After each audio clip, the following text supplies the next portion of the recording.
नमस्कार भावांनो.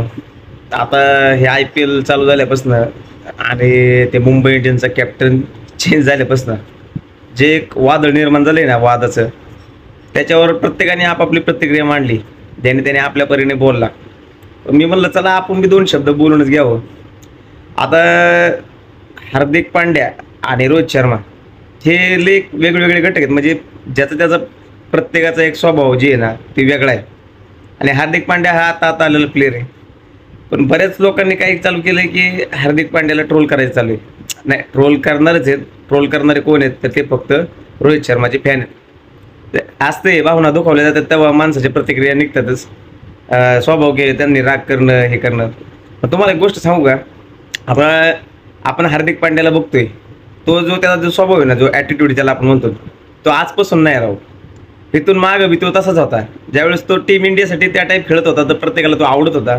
पण आज तीच खेळी त्याची तो IPL मध्ये दाखवतोय. तर आज थोडासा आपल्याला राग येतोय. आणि राग येण्याचं कारण एवढंच आहे की त्याने जी रोहितची जागा घेतली आहे. बरोबर का? आता यात कसं आहे, हार्दिक पांड्याला दोष देऊन काय अर्थ आहे मला सांगा. तो ॲटिट्यूड आहे त्याच्यात, ते सगळं मान्य करतो मी. पण मुंबई इंडियन्स ही काय बारकी टीम नाही. मुंबई इंडियन्सचा कॅप्टन होणं म्हणजे जोक नाही. काहीतरी त्याच्यामध्ये त्या टीमने बघितलं असेल तेव्हा त्याला कॅप्टन केले. आणि मला सांगायचं काय, फोकस या विषयावर करा की हार्दिक पांड्याच्या हातामध्ये नाही मुंबई इंडियन्सचं कॅप्टन होणं. जोपर्यंत ती ट्रोलच करायचं असेल तर त्या टीमला करा, त्या मॅनेजमेंटला करा, त्या फ्रँचायझीला करा.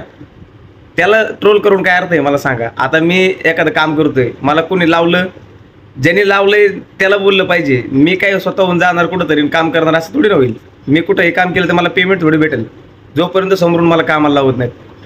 ते असंच हार्दिकच्या बाबतीत झालंय. त्याच्यात ॲटिट्यूड आहे, घमंड आहे, सगळे मान्य करतो मी. पण आज जे त्याला ट्रोल करायचं आहे का, तर आज मला कोणाच्याच तोंडातून हे दिसलं नाही की बाबा ती टीम किती स्वार्थी आहे.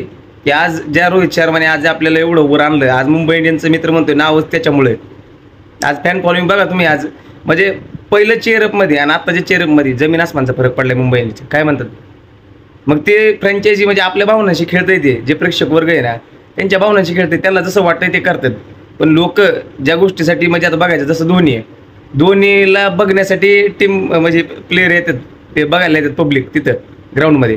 पण धोनी लवकर खेळायलाच येत नाही. म्हणजे लोकांच्या भावनांशी खेळणं झालं ना. आरती चेन्नई हारली तरी चालेल, पण धोनीला खेळताना बघण्यासाठी प्रेक्षक येते, टीव्हीवर पण बसते, मोबाईलवर पण बसते, पण ते येऊन देत नाहीत. हे असाच एक प्रकारे सांगायचं तात्पर्य एवढंच आहे की ते लोकांना फक्त मनी भाई पाहिजे, बाकीशी कुणाशी काय देणं घेणं नाही.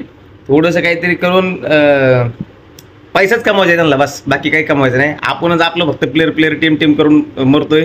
बाकीचा काहीच फायदा होत नाही. कसं आहे, ट्रोल करताना विचार करत जावा. हाय मान्य आहे त्यात सगळे, पण तो आपल्या इंडियन टीमचा प्लेअर आहे. भले जरा लायक नाही नालायक हे, पण हां, हे तुमच्याच मनातलं बोलते मी, माझं वैयक्तिक बोलत नाही. कारण मी असं बोलल्यानंतर मी काय जण कमेंटमध्ये बोलणार आहेत, भाऊ तुझं सगळं खरं आहे पण तो प्लेअरच चांगला नाही. कारण मी ह्या कमेंट बघूनच हा व्हिडिओ बनवला आहे. हाय त्याचं सगळं खरं आहे, पण हे तर दोष मला वाटतोय त्या टीमचा आहे, त्या फ्रँचायझीचा आहे. त्याला काय त्याच्या हातात थोडी नाही कॅप्टन्सी. आज त्याला बाजूला हाकलून दिलं तर बाजूला झाला विषय. आज पण ती टीम लगेच रोहितला कॅप्टनशिप देऊ शकते, पण ते तसं करत नाहीत. एवढी पब्लिक रागवलेली असताना सुद्धा उलट ग्राउंडवर असं अनाऊन्स केलं जातं की बाबा एखाद्याने जर त्या हार्दिकला ट्रोल केला तर त्याला बाहेर हाकलण्यात येईल. आता याच्यावरून तुम्ही विचार करा की काय हालत चालू आहे आणि कसं प्रेक्षक लोकांच्या मनाशी खेळलं जातं, भावनेशी खेळलं जातं. धन्यवाद.